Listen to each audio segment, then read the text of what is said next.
Jerome Powell just got hit with a criminal accusation. He's the chairman of the Fed. This is probably Scott BIssent pressuring him out of his job and Trump pressuring him out of his job. Welcome to Doug in Exile. This is where the Happy Patriots are. I'm also going to show you where Jerome Powell, Trump technically can't fire him. So they have to pressure him out of his job. Americans deserve a little bit of relief when it comes to their credit card bills and their mortgages, and Jerome Powell can do that if he would stop trying to sabotage the president and his agenda. Hope you guys are enjoying these shows while I'm on vacation. I'm still working for you, and I'm finding it pretty easy to keep up on the news with just some basic headlines, and I can still tell what is the most important major headlines that you need every day. That's what I try and focus on this channel without all the fluff and distractions and manipulation of you and your emotions that we don't do here. So here's the Fed chair,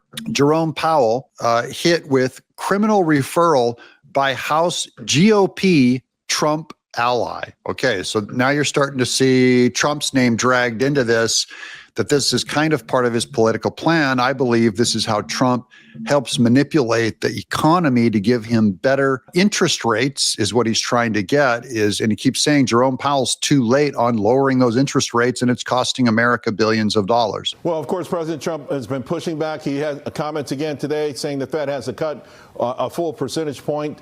But, what do you make of the pressure campaign? Some people say it works against the president because now Powell, if he would look like he's bending to the will of the White House. Here's the truth, Charles. The New York Federal Reserve has its own estimate of what they call the natural rate of interest. That's the interest rate from the Fed that neither slows down nor speeds up the economy. Their model says that the Fed's rate right now should be 3.3%. Where is Jerome Powell keeping it? 4.3%, a full percentage point above where rates actually should be. Rep. Anna Paolina, Republican, Florida, is referring the Federal Reserve Chair, Jerome Powell, to the Department of Justice, DOJ, for criminal charges, accusing him of two specific instances of lying under oath. Luna's accusing Powell of perjury on two occasions, according to a letter to the Department of Justice first obtained by Fox. It comes as conservative Trump allies continue to demand that Powell, a Trump appointee himself, be fired before his term expires in mid-2026. Now, what's the big deal about firing Jerome Powell and him being one of Trump's appointments? Remember, Trump appointed Powell back when Trump wasn't aware of how much corruption there was in government and how much politicization there was about normal, basic business practices and basic legal practices in government. So Trump got him while he was still naive. And now Trump is wise to them. That's why people keep bringing up like, oh, what about your appointment of this judge and of that guy? And now you've turned on him, Christopher Wray and all that stuff.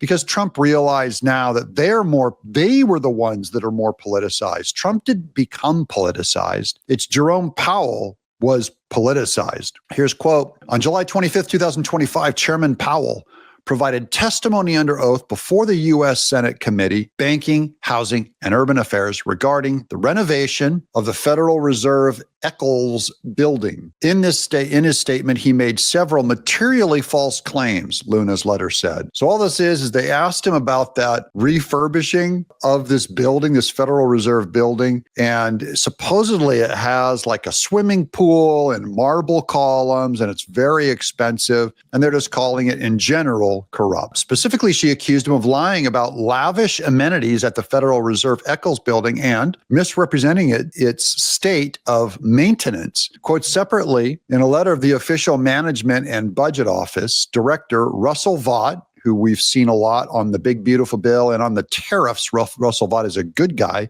with Trump. Chairman Powell characterized the changes that escalated the cost of the project from $1.9 billion to $2.5 billion as minor.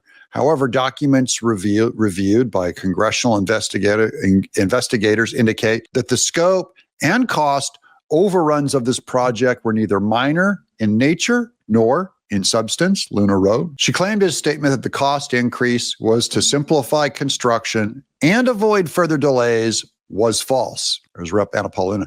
Now, I believe this is still very political. I'm fine with it. Trump needs Jerome. He has someone else he wants to take his place. I believe he wants Scott BIssent to be the Fed chair because Scott BIssent is on Team Trump. And I believe it's going to happen. I believe sooner or later, Powell is going to step down. So these scandals are going to keep ramping up. But I'm not saying this to impugn Trump's character. I'm saying I do believe this is a bit of a stretch. Okay. But this is because I'm going to go into the next article in just a minute because Trump can't technically fire Jerome Powell. Jerome Powell has to step down on his own. According to those records, this is Anna Paulina, the revised plan includes VIP private dining room, premium marble finishes, modernized elevators, water features, and a roof terrace garden, features that Powell publicly denied existed. While Powell presented the changes as simplifications, the actual project plan suggests the opposite. She first announced she would be referring Powell last week on X. So she told us all a week ago this is what she was going to do, and she followed through and did it. She's a woman of her word. Perjury can be punishable up to 5 years in prison in addition to fines. Trade outlet Mortgage Professional reported that Powell denied all accusations of perjury and has directed a formal watchdog probe into renovation project costs at the Eccles building. Federal Reserve's website also now includes a video tour of the renovation and notes on its proposed plans. So here's the official document posted here. Now I'm going to go into why Trump can't fire Jerome Powell. This is over on the Hill. Not even Trump can fire Jerome Powell. And people have said this could cause a massive problem with the bond yield and all of our economics if he fires Jerome Powell. It could send a shockwave, that we're politicizing the Fed. It's just 6 months into President Trump's second term, and speculation is swirling about the fate of his Federal Reserve Chairman, Jerome Powell. Headlines pulse with the drama of his impending firing, and pundits are debating the consequences, as if such an act were merely a question of presidential will. Yet beneath the spectacle lies a profound misunderstanding, not just of law, but of every architecture of American governance. The truth is simple. The president cannot legally remove the Fed chair at will. This is not political theater. It's constitutional guardrail. And as you all know, the Constitution, it's only as good as you follow it. Trump can pressure this guy out of office, I believe. That's how we do government now. That's how it was done against Trump. And Trump's allowed to do this, I believe, because we've found out that the Constitution only applies to Republicans and does not apply to Democrats. That's my theory on it, is you're playing Calvin ball. That is, they're making up rules and the rules don't make sense and there's no legality if you only press the Constitution against Republicans and then ignore it on Democrats. So I'm saying you have to remove it also from Republicans to get Democrats to agree that we have to erect this Constitution and follow it even when it cuts against our own party. But you don't do that on the Republican watch. You have to do it on a Democrat watch, because every single time the Republicans will concede and say, yes, we must limit government, we must limit ourselves. And then when Democrats get into power, they're like, no limits on government, nothing matters, there's no principle, there's no Constitution. See, it doesn't work long term. That's what's been going on for 20 years. And it's time for the Republicans to push back and say, oh, you say it's a living, breathing Constitution and there's no law? Fine. We're going to live like it for 4 years. We'll fix it at next time, but not this time. And that is not undermining the Constitution.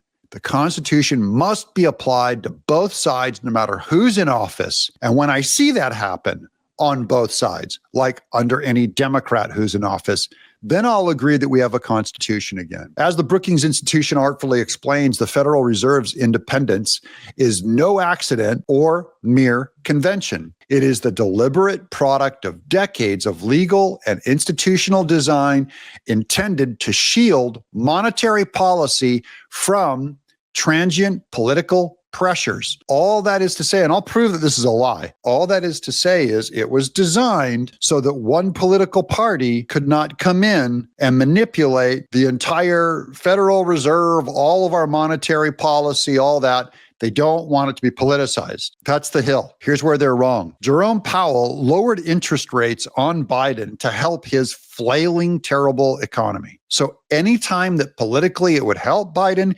he changed the policy voluntarily to save him and work against Trump because he didn't want Trump to win. And that's what this is really all about.